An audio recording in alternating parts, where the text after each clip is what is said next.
Bonjour, bienvenue dans cette nouvelle vidéo.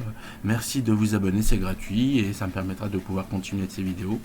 Donc cette vidéo aujourd'hui va parler d'une fonction qui s'appelle NB, nombre.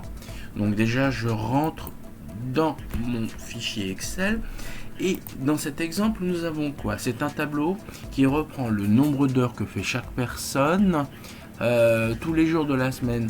Et là, ce qui nous intéresse, c'est pas de savoir le cumul de nombre d'heures qu'a fait une personne dans une semaine, c'est le nombre de jours qu'a travaillé cette personne. Donc, le but de ce calcul, c'est vraiment de trouver la fonction correspondante qui nous permet. Donc, j'efface ce qui justement nous permettra de l'obtenir.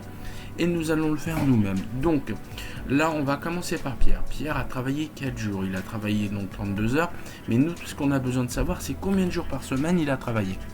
Donc je vais sur la case correspondante au nombre de jours travaillés cette semaine pour Pierre, je vais sur égal et je tape la fonction qui s'appelle NB, c'est-à-dire nombre. NB. Ensuite, je fais entre parenthèses, toujours entre parenthèses en général pour mettre les formules.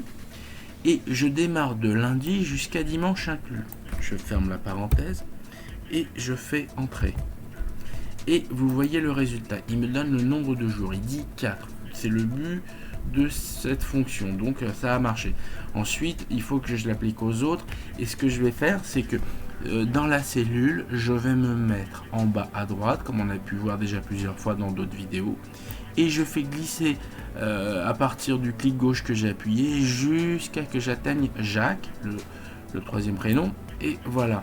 Donc le système me dit qu'il y a eu 4 jours de travail pour Pierre, 2 jours de travail pour Paul, et il y a eu 6 jours de travail pour Jacques. Donc c'est bon, j'ai réussi, cette fonction a été exploitée et nous permet d'avoir une visibilité du nombre de jours. Ça peut être utile dans pas mal de tableaux. Voilà, cette vidéo est finie. Merci de vous abonner et à bientôt.